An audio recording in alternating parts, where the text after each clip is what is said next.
Okay, so here we've got Christmas, which is another one of Betjeman's churchy poems.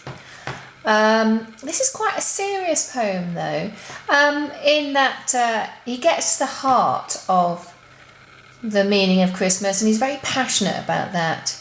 But the comedy that the comic devices that are used is the satirization of the superficiality of the modern world, where Christmas is concerned, where the kind of paraphernalia of Christmas, all the kind of decorations, the buying of presents, and so on, has supplanted the kind of spirituality that's so important in Christmas.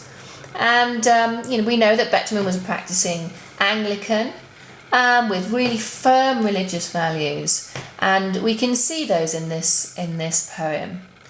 So let's just have a look at the verses. The bells of waiting Advent ring, the tortoise stove is lit again, and lamp oil light across the night has caught the streaks of winter rain in many a stained glass window sheen from Crimson Lake to Hooker's Green. So this is quite a traditional Christmas, very English scene, set in the countryside.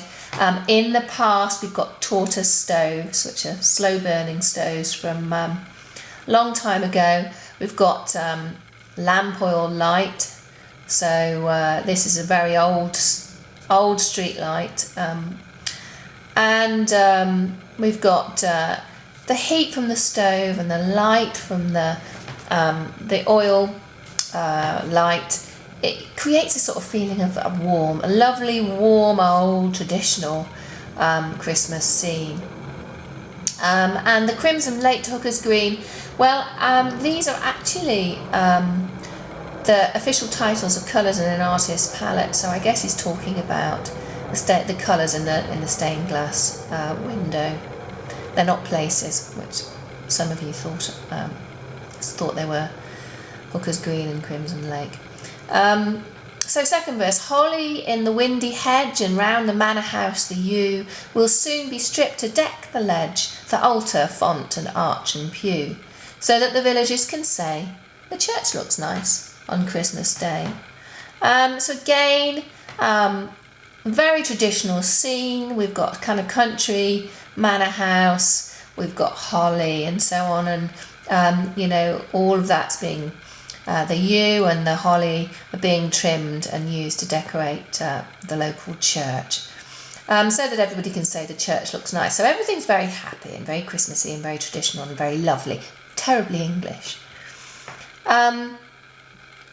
So we've got, moving on to the third verse, let me just move this up a little bit. Moving on to the third verse. Provincial public houses blaze. So we're kind of moving to a city scene here. Public houses, pubs, provincial pubs blaze, and corporation tramcars clang. Tramcars, of course, are a kind of a version of public transport on rails in many cities many years ago. And corporation tramcars clang on lighted tenements I gaze. So these are council flats, as now he's moving into cities and council flats, where paper decorations hang and bunting in the red town hall. Why is the town hall red? Probably because a lot of Victorian town halls were made of red brick, and it's possibly to do with that. And so the bunting in the red town hall says Merry Christmas to you all. So there are these lovely joyful Christmas voices. The church looks nice and Merry Christmas to you all. And these kind of very cheerful, joyful voices are undercut in the next few verses that are full of irony. Okay, so he sets the scene. He's talked about the countryside, he's talked about the city, And he's moving on to talk about London in the 4th verse. And London shops on Christmas Eve are strung with silver bells and flowers as hurrying clerks the city leave to pigeon-haunted classic towers.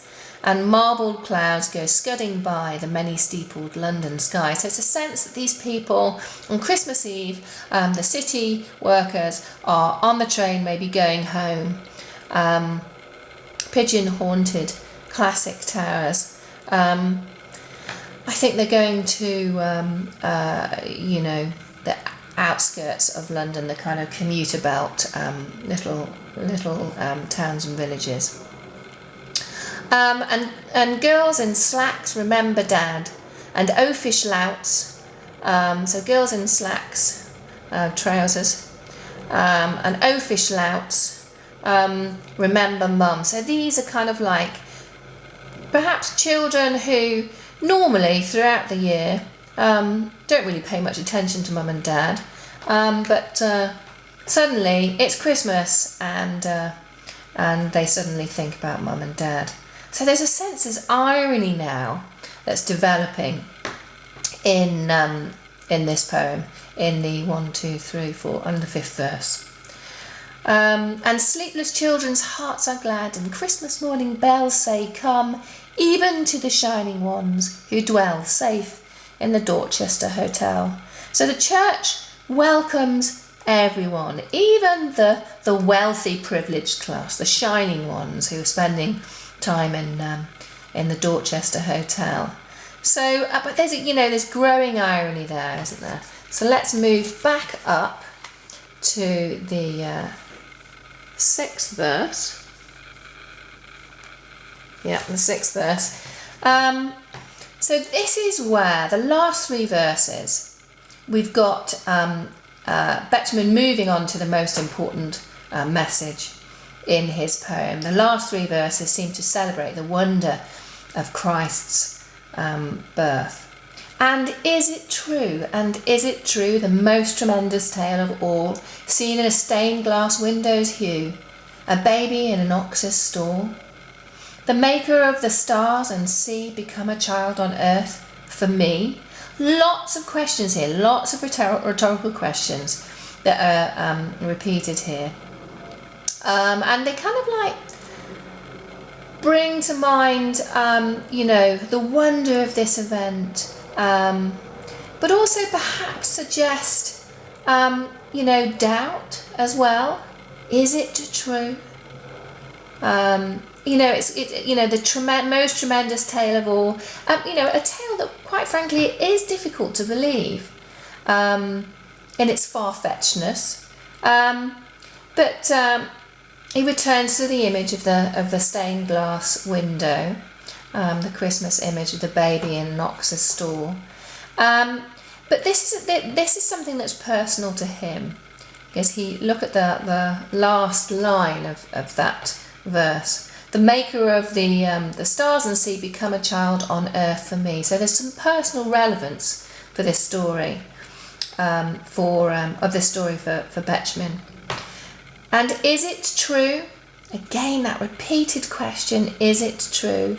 For if it is, no loving fingers tying strings around these tissued fripperies, the sweet and silly Christmas things, bath salts and inexpensive scent and hideous ties so kindly meant. But he's not got to his point yet. But what he moves on to talk about is the kind of commercial pointlessness of Christmas, the tissued fripperies, the sweet and silly Christmas things that are so meaningless. The awful presents, the bath salts and the cheap perfume and the hideous tie. We've all had rubbish Christmas presents, but all of that is just not important for the single truth that he mentions in the last verse. So the sense of this verse, this question continues into the last verse.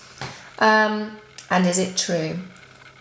No love that in a family dwells, no caroling, no singing carols in frosty air, nor all the steeple-shaking bells can with this single truth compare, that God was man in Palestine, and lives today in bread and wine. So this is the climax of his message. He gets to the heart of the meaning of Christmas in in this last rhyming couplet here. For Benjamin, this is what Christmas is all about, and he laments the fact that the modern world seems to have forgotten this essential story, and is too preoccupied with all of these tissued fripperies, the sweet and silly things, the present giving, the celebrating, and they're forgetting the single truth that he feels is so important. And there's a bit of a sense there that maybe there's a bit of doubt there. Is it true? Or maybe he's referring to the doubt in the general population, the fact that this seems a story that's difficult to believe in. So what are the comic devices in this poem? Well, we've got, I guess to a certain extent, we've got stereotyping of, oafish louts and girls in slacks. We've got stereotyping of, very stereotypical, traditional English scene there, country Christmas scene there. So there's some stereotyping going on, I guess, that helps him to make a satirical point about how Christmas is, the main point about Christmas has been forgotten in this modern world that he wants to escape from. So there's stereotyping. There's also an awful lot of satire and irony going on. The fact that these the people only really remember their parents. The children only remember their parents at Christmas time. The rest of the time they're probably very selfish and oafish.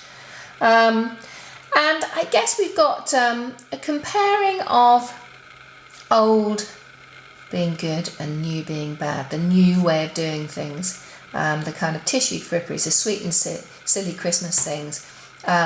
We've got, all of that in modern life is being criticised here. So these are it's a very serious poem though, but in terms of comic devices, we've got satire and irony here. Okay.